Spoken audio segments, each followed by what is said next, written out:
What are a few things that come to mind when you think about Scotland? Maybe it's dramatic landscapes, castles that could be on the set of Game of Thrones, cities of Gothic architecture, or maybe just old men in kilts with or without a glass of whiskey in their hand. While Scotland is indeed all these things, it offers so much more, and in today's video, we're going to explore what makes Scotland one of the most unique and beautiful countries in the world, and officially now one of my favorite countries. What is up, my fellow travelers? My name is Ramez Ibrahim, aka Journeyman Ram, and in this week's vlog, my girlfriend Shannon and I will be sharing with you our 5-day itinerary, which will take us all the way through the rugged hills and mountains of one of my favorite places in the world, the Isle of Skye. We will then be road tripping down the Scottish Highlands to one of the world's most interesting and beautiful cities, that is Edinburgh. There's going to be some pretty amazing views, smoky scotch, crazy wildlife, and some real insight into some adversity we experienced along the way.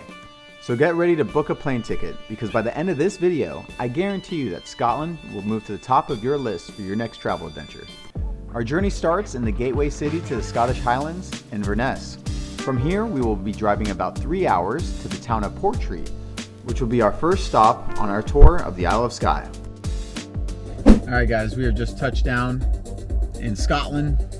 And one thing that I've noticed that was really cool, I kind of wish we did in the States, was when you go to a gas station and you go to pump your gas, you can just go ahead and pump your gas right away without putting any of your information in, and they just trust you to come into the store after and tell them which pump you're at, and then they'll charge you there. And it's just like an honor system. Pretty cool. I think it's a good telltale sign of how the society thinks out here and how the people think out here. That lake you see to the left of me there, that is Loch Ness. And if that sounds familiar, it's because it is the lake where the infamous Loch Ness monster was spotted. I don't know the exact date, but if you're keen and interested in all that kind of stuff, there's a museum on the lake that you can go check out and learn all about the Loch Ness monster. But pretty dope that on the way to Isle of Skye, you just drive by it pretty much the whole time. Never realized the significance of it, but it's an absolutely massive lake, and it's super nice. Oh my God, Shan, I think it might be that right there.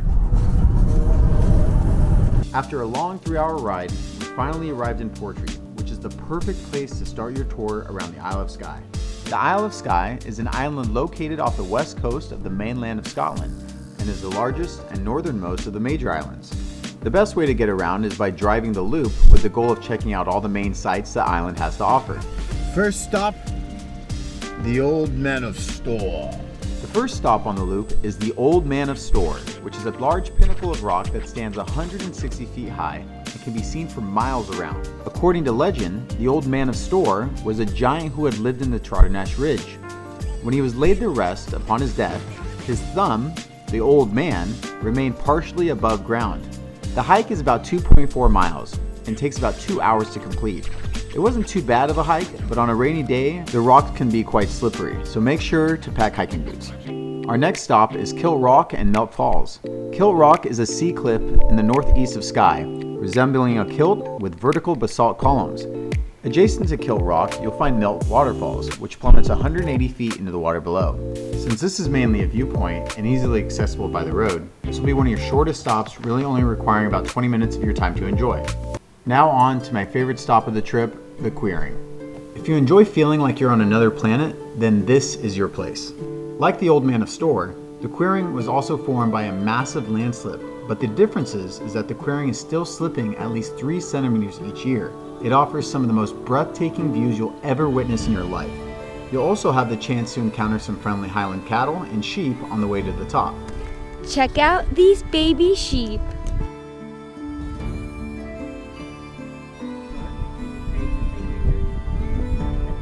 Ah! Yeah. He got you. Alright guys, so we have just made it to the Queering. I think I'm saying it right.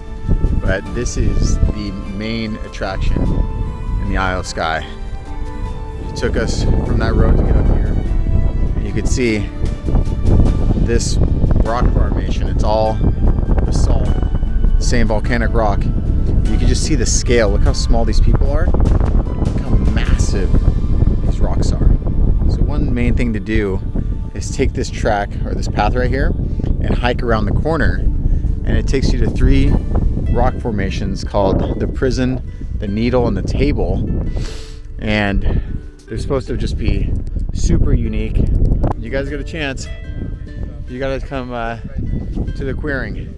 After a full 2 days of exploring the Isle of Skye and getting our nature fix in, it was time for our long 6-hour drive to Edinburgh, but not before we experienced some car trouble along the way. All right, guys, so I think one theme of this trip is that traveling's not traveling without some adversity, and I'm literally looking at that adversity in the face right now, and that is a spare tire on the side of the road.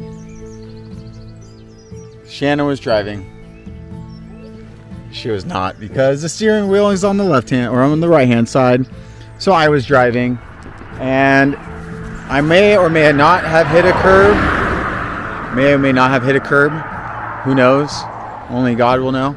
But yeah, so a tow truck driver is now coming to pick us up and drive us 3 hours to Edinburgh Airport, which is gonna suck. But after that, then we are in Edinburgh for the rest of the trip, and no more driving on the left-hand side of the road. So yeah, it's a bummer, but what are you gonna do? At least we got this beautiful view. Look at that. If you have more time and you're not on a 5-day time crunch like us, then I highly recommend you check out these 3 places that are on the way to Edinburgh. First, we have Isle Castle, a 13th century castle which was originally built to defend against Vikings, and also a film location for the show Highlander. Next up, if you're interested in some of the best hiking Scotland has to offer, then you have to check out Glencoe, which is famous for its volcanic origins and dramatic scenery. And finally, the Wallace Monument, which is dedicated to Sir William Wallace, a Scottish knight who became one of the main leaders during the Wars of Scottish Independence, and who Mel Gibson portrays in the movie Braveheart. Alright guys, we have just touched down in Edinburgh. After a long ass day yesterday, our car broke down driving from the Isle of Skye to here. We didn't get here until about 3 a.m. last night, so it's good to be here. It's a beautiful day, and the plan today is we are going on a tour of the castle, which is at the top of the city, and then we have like a dark history tour of Scotland later. So a lot to do, a lot to see. But before we get into that, let me give you a quick rundown about Edinburgh. Edinburgh, the capital of Scotland, is a blend of rich history, stunning scenery, and vibrant culture. To understand Edinburgh and how it became the city it is today, you need to understand the Edinburgh Castle, a cornerstone of Scottish history and the exact location where the city was founded and built upon. Perched on an extinct volcano, this site has been pivotal as a fortress from the Wars of Scottish Independence to the Renaissance era. The best way to really see the castle and learn everything it has to offer is through a guided tour from a local. I left a link to the tour we did in the description below that I highly recommend. So, one thing we learned was that there's one main significant figure. If you're gonna come to Edinburgh, you need to learn about one guy. And his name was Sir Walter Scott. And he was pretty much the dude who brought back the counterculture of Scotland. The counterculture being, at one point, there was these guys, these tribes, clans that lived in the Highlands, and they called them the Jacobites, and they were the authentic clansmen that you would think that wore kilts and that were much more rugged. And at a point, they were trying to keep Scotland in that type of form. But when the Protestants came and they tried to take over Edinburgh, they tried to wipe out that identity. You know, the bagpipes and the kilts and the whiskey and all that kind of stuff. And so there was this, you know, back to this guy, Sir Walter Scott. He was a famous writer, and he wanted to bring back much of what makes Scotland Scotland, and he did. And this was a huge counterculture movement that took over the country, and everyone was for it, I guess. And they just transformed the way Scotland went from not having that to having that because of him. So one thing to just keep in mind when you're here is give props to Sir Walter Scott. So all you Game of Thrones fans, If you remember the Red Wedding from season 3, that was based on this great hall.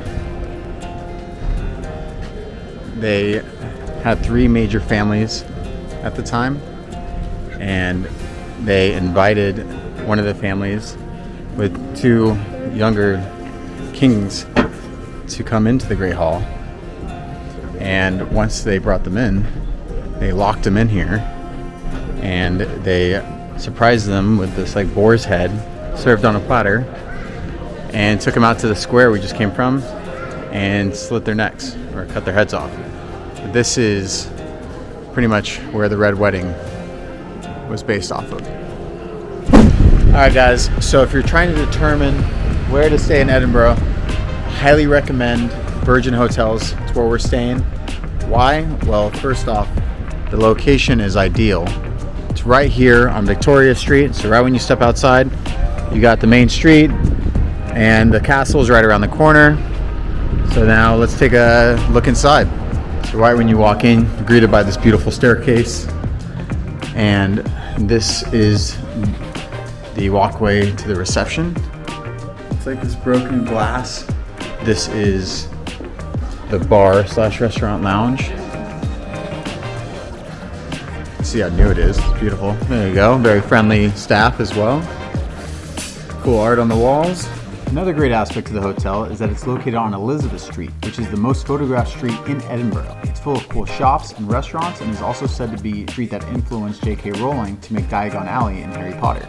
So it's our last day, which we're really bummed about because we love Edinburgh, and there's so much more we want to do in Scotland, but all trips must come to an end.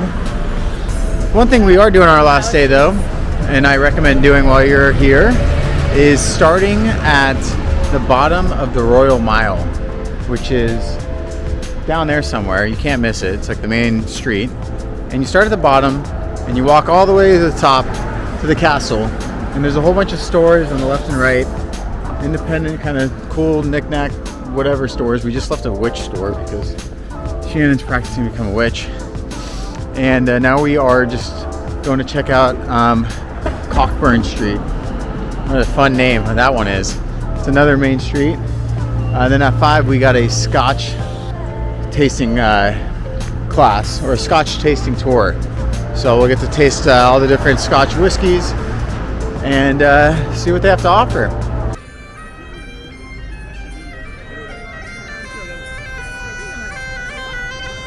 So when you come off of the main Royal Mile Street, which is this, one of the main other streets you don't want to miss is Cockburn Street. Shannon loves Cockburn Street. It's really cool. There's a lot of cool shops and restaurants, and they're all on Cockburn Street. Let's check it out.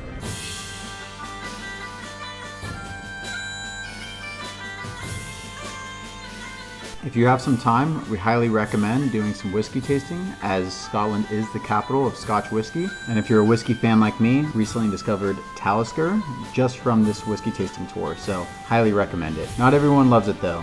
I could just tell by Shannon's face here that she was not the biggest fan.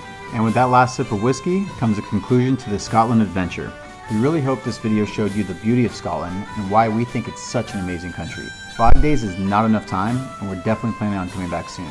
If you enjoyed our journey together, and if you'd like to join the next one, don't forget to like and subscribe to be notified on the next trip. Until next time, my friends, cheers.